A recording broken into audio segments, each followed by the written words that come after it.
අපි ස්ථාවර කරමින් ඉන්න ආර්ථිකයට World Education Fair 2026 entrance free, register now.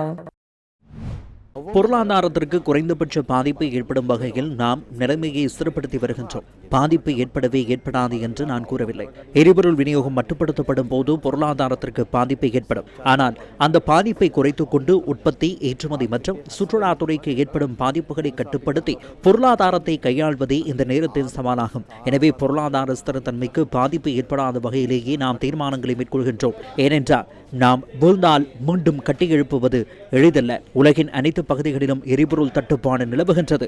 பிரதானமாக எரிபொருள் சந்தை ஒரு குறிப்பிட்ட பிராந்தியத்திலேயே காணப்படுகிறது. அந்த பிராந்தியத்திலேயே தற்போது யுத்தம் நடைபெறுகிறது. எனவே இலங்கையில் நாம் எரிபொருளை விலையை உயர்த்துவதற்கு முன்னர் உலக நாடுகள் விலையை அதிகரித்துள்ளமையை நீங்கள் பார்த்திருப்பீர்கள்.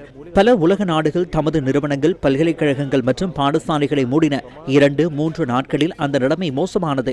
இதற்கெல்லாம் அடிப்படை நோக்கம் நாட்டு மக்களுக்கு ஓரளவாவது தொடர்ச்சியாக விநியோகங்களை வழங்குவதாகும்.